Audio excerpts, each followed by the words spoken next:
बिस्मिल्लाहिर्रहमानिर्रहीम। अस्सलाम वालेकुम।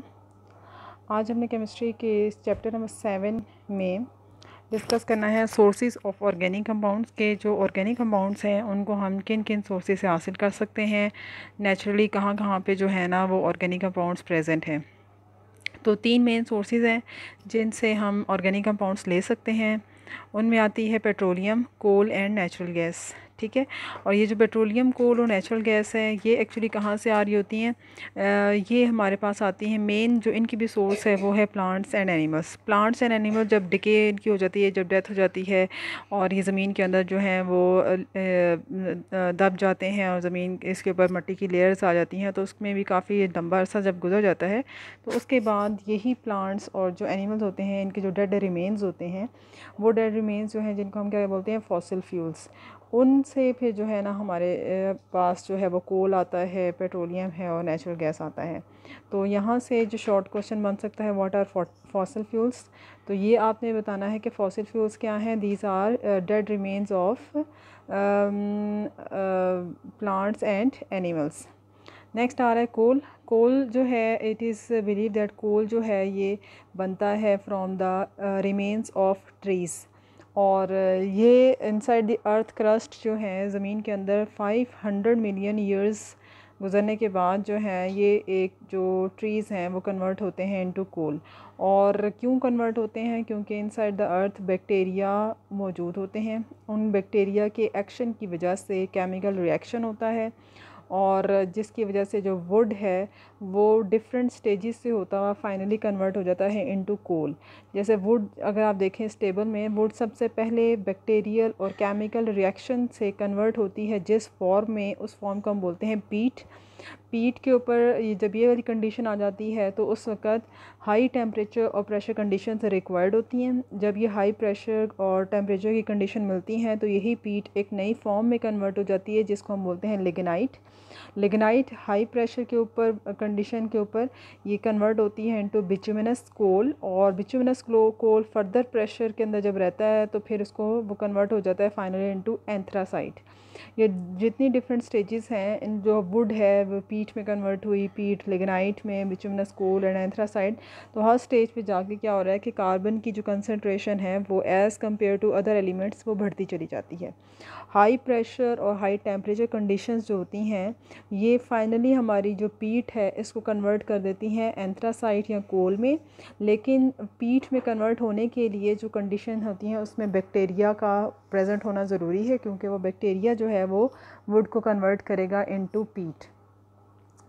उसके बाद हमारे पास कोल के बारे में थोड़ी सी इन्फॉर्मेशन है, यहीं से शॉर्ट क्वेश्चन आते हैं, वेरी वेरी इंपॉर्टेंट डेफिनेशन जो यहाँ से आ जाती है। सबसे पहले है व्हाट इज़ कार्बोनाइजेशन और डिस्ट्रक्टिव डिस्टिलेशन। ये बहुत इंपॉर्टेंट शॉर्ट क्वेश्चन है। कार्बोनाइजेशन या डिस्ट्रक्टिव डिस्टिलेशन क्या किसको कहते हैं? कि when coal is heated in the presence of air. अगर हम कोल को हीट करें, कंडीशन क्या है कि एयर वहाँ पे या ऑक्सीजन प्रेजेंट नहीं होनी चाहिए। इसकी एब्सेंस में जब हम कोल को हीट करेंगे, और टेम्परेचर हमने कितना मेंटेन करना है, 500 से 1000 डिग्री सेंटीग्रेड की रेंज में हमने टेम्परेचर मेंटेन करना है। तो हमारा जो कोल है वो 3 प्रोडक्ट्स में कन्वर्ट हो जाता है। 3 प्रोडक्ट्स कौन कौन से वाले हैं? एक कोक बनता है, कोल गैस है एंड कोल तार है।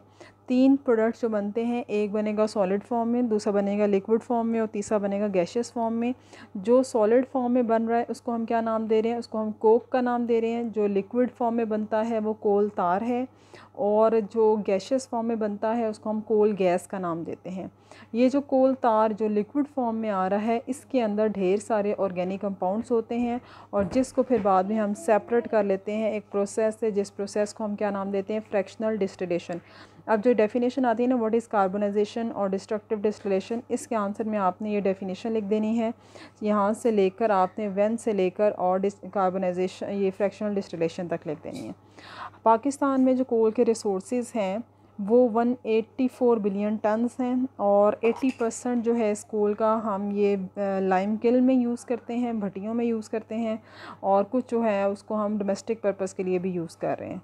आज जो है government is trying to induct coal into industry by getting up coal based power plants. अब गवर्नमेंट ये ट्राई कर रही है कि जो कोल हमारे पास इतनी ज़्यादा अमाउंट में प्रेजेंट है, इसको हम जो है ना इलेक्ट्रिसिटी जनरेट करने के लिए जो है वो पावर यूनिट्स के अंदर इसको यूज़ करें।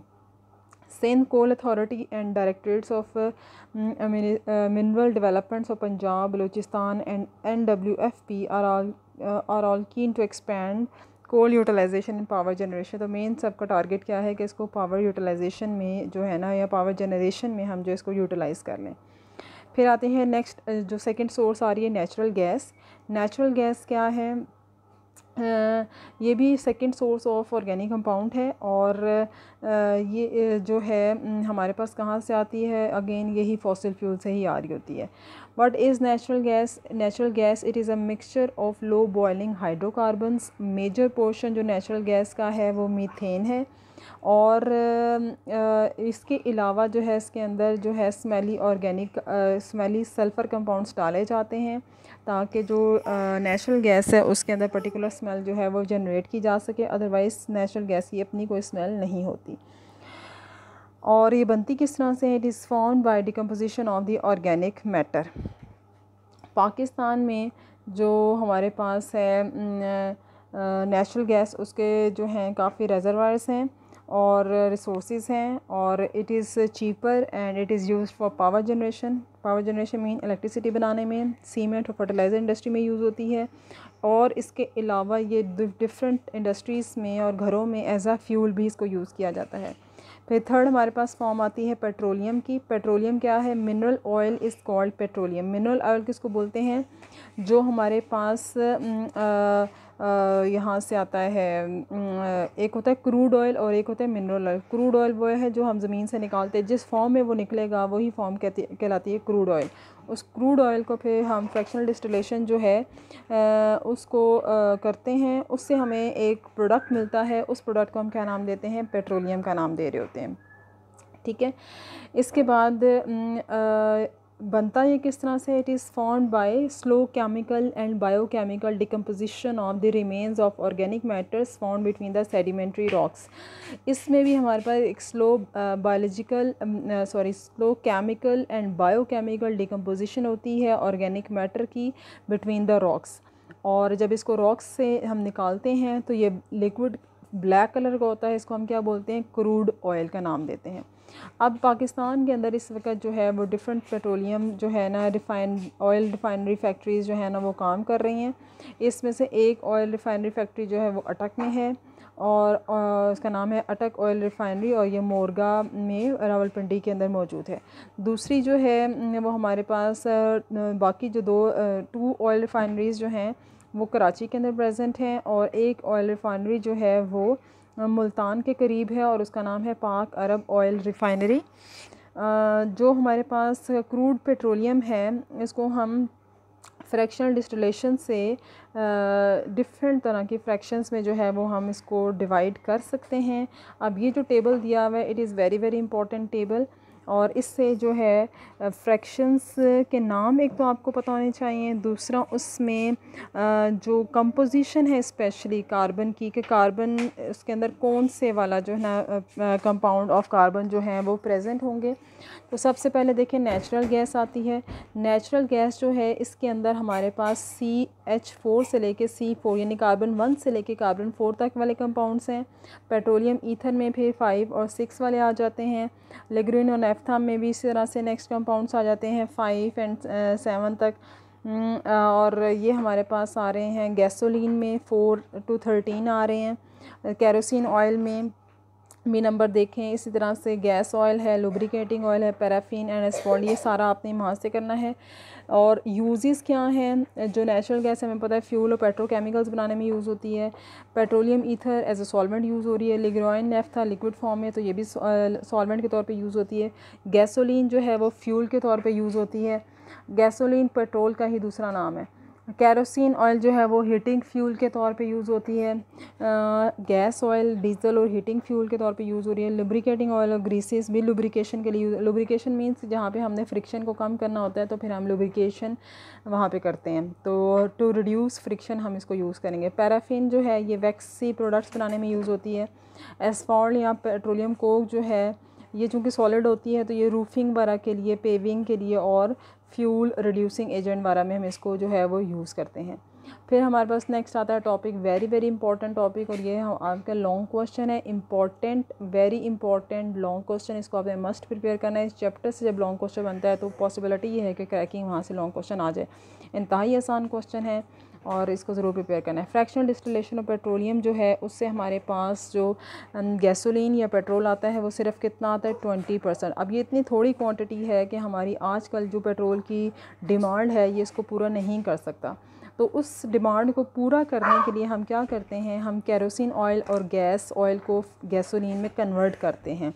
क्या करते हैं, केरोसिन ऑयल और गैस ऑयल को कन्वर्ट कर देते हैं इनटू गैसोलीन, और गैसोलीन में कन्वर्ट करने के लिए जो हम प्रोसेस यूज़ करते हैं उसको हम क्या नाम देते हैं, क्रैकिंग। क्रैकिंग की डेफिनेशन क्या है, it is defined as the breaking of higher hydrocarbons having high boiling points into a variety of lower hydrocarbons. Hydrocarbons क्या हैं, हाइड्रोकार्बन्स कहते हैं compounds of hydrogen and carbon. इनको हमने कन्वर्ट करना है। हायर हाइड्रोकार्बन का ये मतलब है ऐसे हाइड्रोकार्बन्स, ऐसे कंपाउंड्स जिनमें कार्बन एटम की तादाद ज़्यादा होगी। एक कंपाउंड के अंदर कार्बन एटम की तादाद ज़्यादा है, उनको हम बोलेंगे हायर हाइड्रोकार्बन्स। और जो हायर हाइड्रोकार्बन्स होंगे उनका बॉइलिंग पॉइंट भी हाई है। इनको हमने कन्वर्ट करना है ऐसे हम इनटू लोअर हाइड्रोकार्बन्स, यानी ऐसे हाइड्रोकार्बन में कन्वर्ट करना है जिसमें कार्बन एटम की तादाद कम होगी, और जो लोअर हाइड्रोकार्बन्स होंगे they are more volatile. More volatile का ये मतलब है कि उनका बॉइलिंग पॉइंट क्या है, कम है।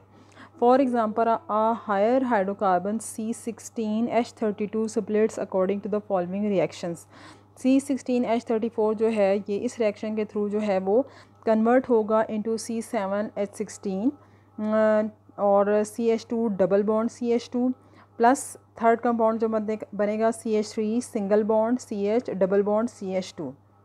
अभी चूँकि आपने ऑर्गेनिक कंपाउंड्स की नेमिंग नहीं की तो अभी फ़िलहाल आपने इसका फॉर्मूला ही एज इट इज़ याद करना है। तो ये जो रिएक्शन दिया हुआ है किसका दिया है, क्रैकिंग का रिएक्शन है, जिसमें हमारे पास C16H34 जो है वो इन कंडीशंस के ऊपर 700 डिग्री सेंटीग्रेड के ऊपर कन्वर्ट होता है और लोअर हाइड्रोकार्बन बना रहा है। और ये जो लोअर हाइड्रोकार्बन बन रहे हैं वो कितने प्रोडक्ट्स हैं, वो 3 प्रोडक्ट्स बन रहे हैं। यानी कि हम कह सकते हैं कि इस प्रोसेस में क्या हो रहा है कि लॉन्ग चेन जो कंपाउंड्स हैं वो ब्रेक होके हमारे पास स्मॉलर मॉलिक्यूल्स बना रहे हैं डिफरेंट क्लास के, जिसमें अल्केन्स भी आ जाता है और अल्कीन्स भी आ जाता है। Composition of the products depends upon the condition under which the cracking takes place. Cracking जो है वो 3 डिफरेंट तरीके से की जाती है जिसको हम टाइप्स ऑफ क्रैकिंग भी बोलते हैं। थर्मल क्रैकिंग क्या है, थर्मल मींस कि हमने जस्ट हीट यूज़ करनी है, हाई टेम्परेचर और हाई प्रेशर की कंडीशन यूज़ करनी है। कैटालिटिक क्रैकिंग नाम से पता चल रहा है कि हमने कैटलिस्ट भी यूज़ करना है। स्टीम क्रैकिंग मींस कि हमने यहाँ पे स्टीम जो है ना वो यूज़ करनी है इस प्रोसेस के लिए। ये मेन यानी कि नाम से आपको आइडिया हो गया। आप अगर हम थोड़ा सा डिटेल में देखें थर्मल क्रैकिंग क्या है, बेसिक क्रैकिंग वही है कि हायर हाइड्रोकार्बन ने जो है वो लोअर हाइड्रोकार्बन में कन्वर्ट होना है, लेकिन उसमें कंडीशंस जो हैं वो चेंज हो रही हैं तो उनका नाम भी चेंज हो रहा है। थर्मल क्रैकिंग में हमने क्या करना है, लार्ज मॉलिक्यूल्स होंगे उनको हमने हाई टेम्परेचर हाई प्रेशर देके लोअर मॉलिक्यूल्स में या लोअर हाइड्रोकार्बन्स में कन्वर्ट करना है। और ये कहाँ पे यूज़ होता है, it is particularly useful in the production of the unsaturated hydrocarbon such as ethene and propene.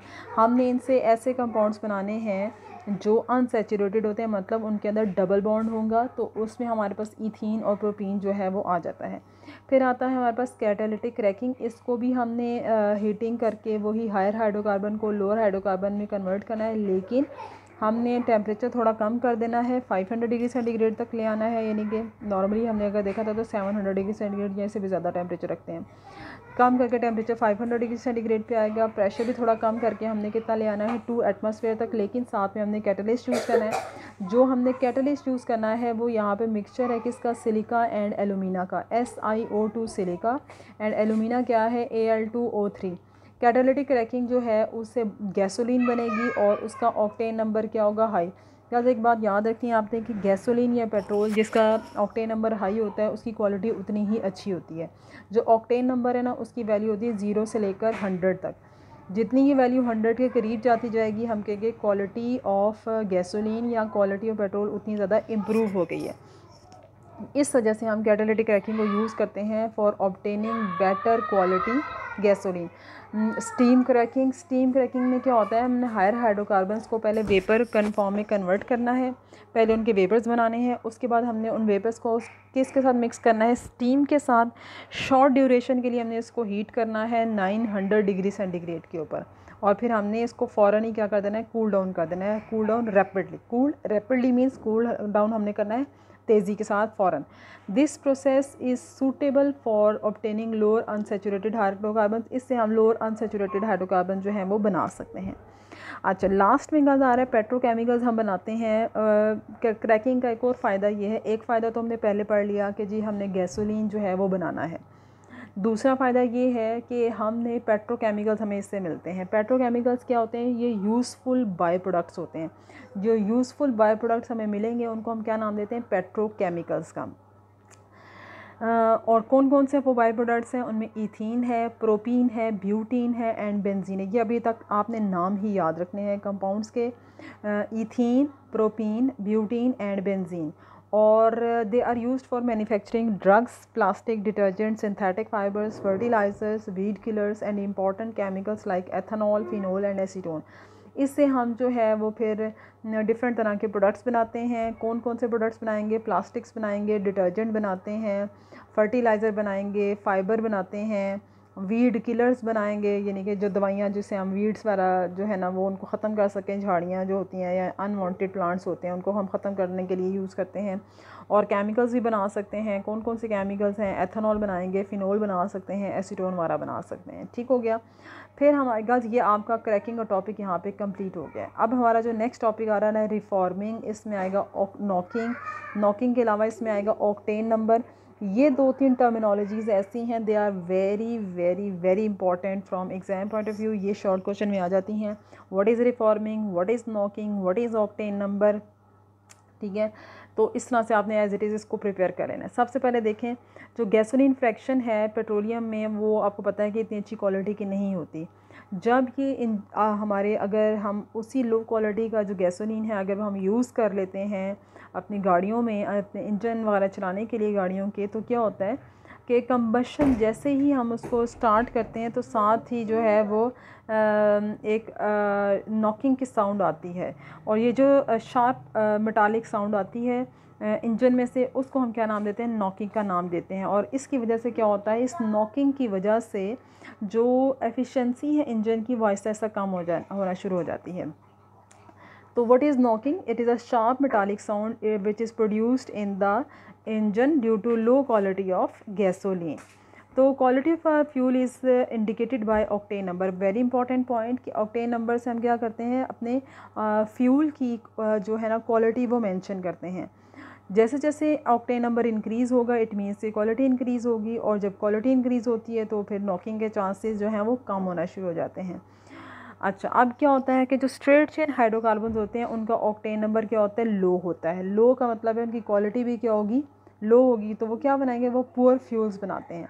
Experiment ने हमें बताया है, ये डिफरेंट तरह के एक्सपेरिमेंट्स करने के बाद इस साइंटिस्ट इस कंक्लूजन पे पहुँचे हैं कि जो आइसो ऑक्टेन है या इसका जो नाम है 2,2,4 ट्राई मिथाइल पेंटेन, ये भी नेमिंग आपने नहीं की तो इसको भी आप जस्ट नाम की हद तक याद रखें। आइसो ऑक्टेन जो कंपाउंड है वो इंजन के अंदर अगर हम यूज़ करें तो वो बड़ी स्मूथली जो है वो उसकी बर्निंग होती, किसी किस्म की कोई साउंड प्रोड्यूस नहीं होती। और उसको जो है ऑक्टेन नंबर क्या दिया हुआ है, 100 मीन मैक्सिमम उसकी क्वालिटी जो है हमें पता चलती है। फिर आती है important terminology reforming. What is reforming, reforming में क्या करते हैं हम, एक स्ट्रेट चेन हाइड्रोकार्बन है उसको हमने ब्रांच्ड हाइड्रोकार्बन में कन्वर्ट करना है। हाइड्रोकार्बन बार बार टर्मिनोलॉजी यूज़ हो रही है। हाइड्रोकार्बन का क्या मतलब है, ऐसा कंपाउंड जिसको हमने क्या करना है, अच्छा, अब ये जो है इसमें हमें क्या करना है, हाइड्रोकार्बन गैस जो हमारा बार बार वर्ड यूज़ हो रहा है, इसका ये मतलब है कि ऐसे कंपाउंड जिसमें क्या है हाइड्रोजन एंड कार्बन। अब स्ट्रेट चेन का मतलब ये होता है, जैसे मैं अभी आपके सामने लिख रही हूँ कि कार्बन और कार्बन जो है वो एक ही लाइन में सारे अगर अटैच होते हैं तो हम क्या बोलते हैं, this is straight chain hydrocarbon, ठीक है। लेकिन अगर कार्बन और कार्बन के साथ अटैच है इस तरह से करके, और बीच वाला कार्बन भी एक कार्बन के साथ अटैच हो जाए, एक के साथ हो जाए, इधर भी लग गया इधर भी लग गया, तो अब देखें इसमें क्या होगा, ब्रांचेस बन गई हैं। तो ऐसे हाइड्रोकार्बन को हम क्या बोलते हैं, it is a branched chain hydrocarbon. अब हमने रिफॉर्मिंग के मेथड में क्या करना होता है, अपने स्ट्रेट चेन हाइड्रोकार्बन को ब्रांच्ड हाइड्रोकार्बन में कन्वर्ट करना है। और जो कंडीशन हम प्रोवाइड करेंगे वो है absence of oxygen. Bar bar condition क्यों आ रही है एब्सेंस ऑफ ऑक्सीजन की, क्योंकि अगर ऑक्सीजन होगी तो ये कार्बन और ऑक्सीजन मिलकर कार्बन डाइऑक्साइड बना सकते हैं, कार्बन मोनोऑक्साइड बना सकते हैं। हमने नहीं लेने ये वाले प्रोडक्ट्स, ना हमें कार्बन मोनोऑक्साइड चाहिए ना हमें कार्बन डाइऑक्साइड चाहिए, इसलिए हमने जो है कंडीशन प्रोवाइड करनी है एब्सेंस ऑफ ऑक्सीजन। साथ ही हमने कैटलिस्ट यूज़ कर लेना है, ठीक है।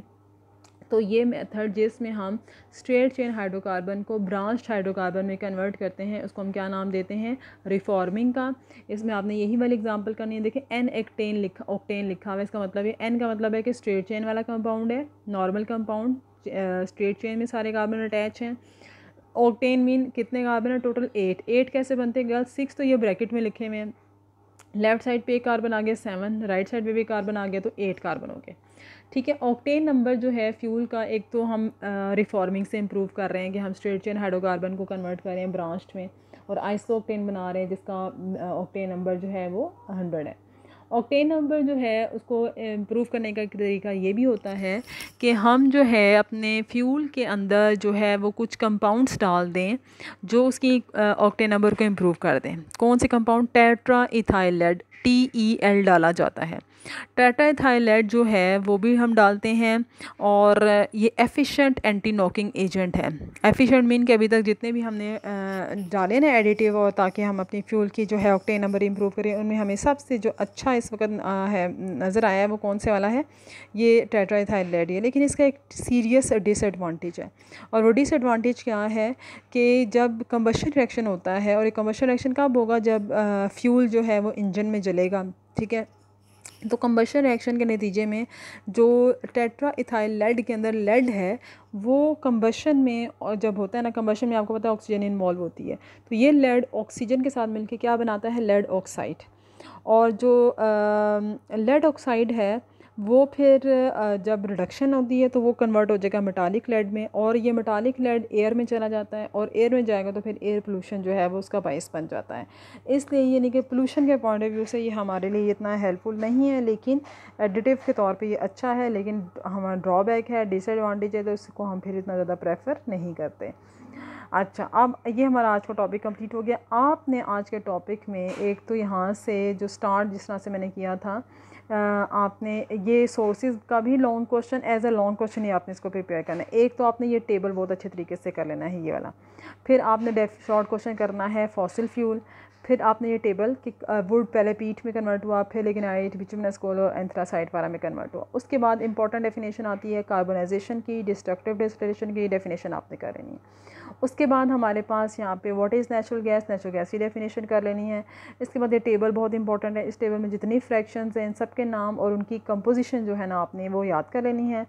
फिर हमारे पास आता है cracking, very very important long question, ये आपने as it is long question prepare कर लेना है। पहले आपने डेफिनेशन क्रैकिंग करनी है, फिर आपने जो है ना इसकी ये रिएक्शन कर लेना। उसके बाद आप इसके टाइप्स करना, टाइप्स में भी 2 हेडिंग सब हेडिंग बनाना, एक बनाना डेफिनेशन की, दूसरी बनाना आप यूजेस की, ठीक है। हर एक के साथ यूज़ दिया हुआ है कि हम थर्मल क्रैकिंग को क्यों यूज़ करते हैं, कैटालिटिक क्रैकिंग को क्यों यूज़ करते हैं, और स्टीम क्रैकिंग को क्यों यूज़ करते हैं। लास्ट पैराग्राफ की हेडिंग दे देना आप पेट्रोकेमिकल्स, और फिर उसके साथ सारा ये लिख देना। फिर अगली जो 3 टर्मिनोलॉजीज़ आ रही हैं ये आपकी शॉर्ट में है, इसको आपने डेफिनेशन के साथ ही करना है। व्हाट इज़ रिफॉर्मिंग, इसकी डेफिनेशन का लेना, ये इसकी डेफिनेशन दी हुई है, साथ में इसका रिएक्शन दिया हुआ है। व्हाट इज़ नॉकिंग, नॉकिंग की डेफिनेशन दिया हुई है। व्हाट इज़ ऑक्टेन नंबर, इसका भी आपने बताना है। How octane number can be improved, तो 2 मेथड है, एक मेथड है रिफॉर्मिंग और दूसरा मेथड है by adding additive like tetra ethylate और TEL। तो ये आपके यहाँ पे शॉर्ट क्वेश्चन यहाँ से कवर हो जाते हैं। बहुत इंपॉर्टेंट टॉपिक है आज का, बहुत अच्छे तरीके से आपने इसको याद करना है। गर्ल्स ऑर्गेनिक केमिस्ट्री साथ के साथ करेंगी तो ही आपको याद होगी और तो तभी आपको इंटरेस्टिंग लगेगी। इसके लिए आपको एफर्ट रिक्वायर्ड है। अभी तो जस्ट अभी स्टार्ट हुआ है थ्योरेटिकल, अभी हमने नोमेनक्लेचर, रिएक्शंस, मैकेनिज़्म, बहुत ज़्यादा चीज़ें जो करने वाली हैं। लेकिन आपने इस टॉपिक को जो है ना, जो आज का पढ़ाया गया है लॉन्ग क्वेश्चन एंड शॉर्ट, बहुत अच्छे तरीके से इसको याद कर लेना है। ठीक है, अपना ख्याल रखिएगा, दुआ में याद रखिएगा। अल्लाह हाफ़िज़।